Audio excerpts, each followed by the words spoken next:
talking about how people's trauma creates their behavior is 90% of the focus of the work that I do, Definitely. Yeah. So, whether people realize it or not.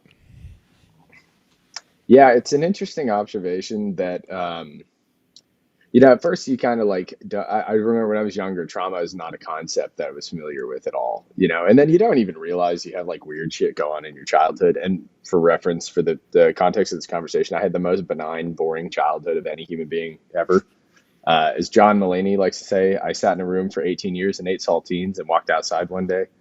Um, and yet there still are things that stick out that are like, yeah, that definitely is something that was not great and has influenced my behavior. So I can only imagine what the experience of most people is.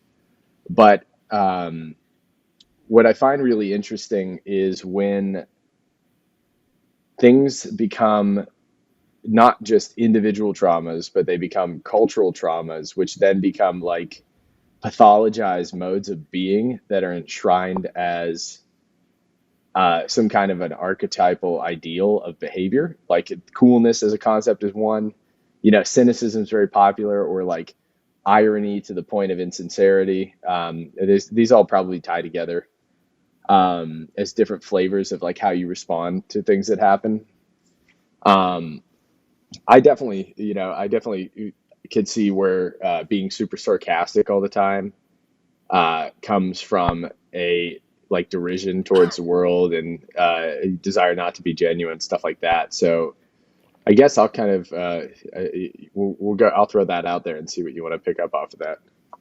Well, that's an ongoing theme of the show. And on episode 14 with Nick Duffel, we talked about how the detached, well presenting English personality that embodies many leaders from that country, especially during colonialism and that period and the building of the British Empire, how that personality developed from English boarding schools.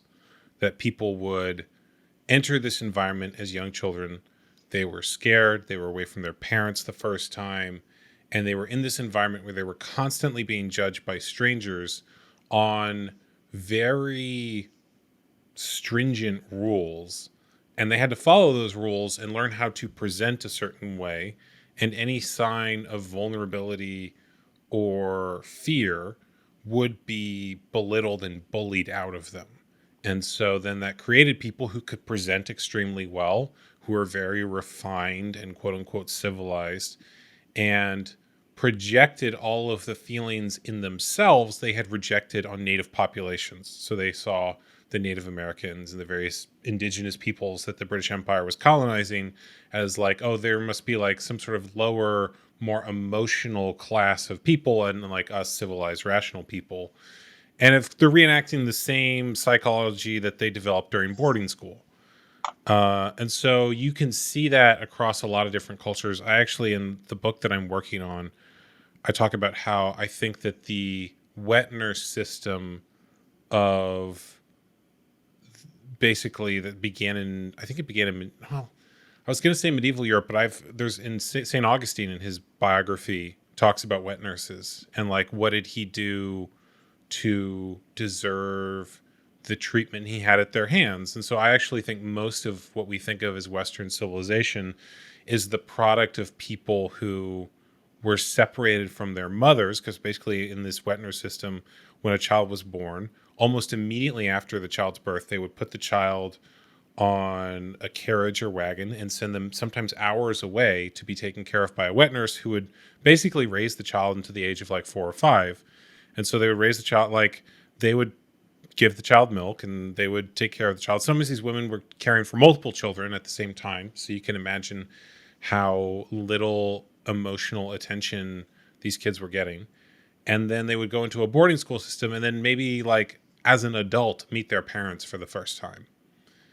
And so of course that's going to produce people who have like concepts like original sin and think that oh I'm just there's just something that I was born wrong with to deserve like that's the reason the way that I feel that I do is there must have been something wrong with me at birth, and they're going to be capable of being very rational and detached, because that's what people do when they have that kind of trauma.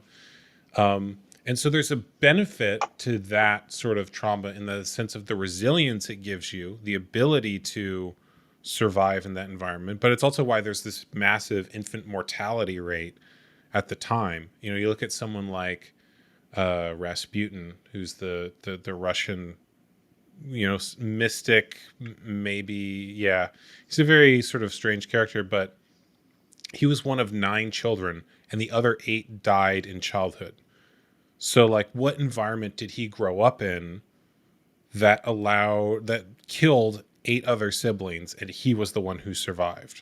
Like, of course he's going to be an insane character, because only someone as resilient and crazy as him, the kind of person who, by the way, you could be like shot multiple times and stabbed and survive multiple assassination attempts, because what did he survive in childhood that was probably worse than that? So yeah, I'm a huge believer in the idea that early childhood experiences can create patterns of behavior later on, and that shared childhood experiences or early life experiences or traumas can create entire cultures. So I actually think that most of what we think of as Western culture is the product of a certain childhood experience that forced people to become very rational. And like, the benefits of that rationality are great. And then also there's a lot in Western civilization that is very clearly the product of trauma and people not being connected to the feelings of others.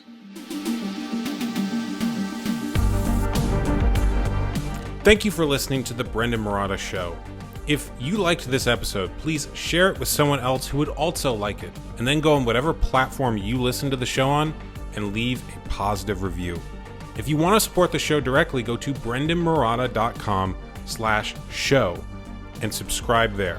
Paid subscribers get special unreleased bonus material and live events that are only available to them. Once again, that is brendonmarotta.com/show. Thank you for listening, and I will talk to you all later.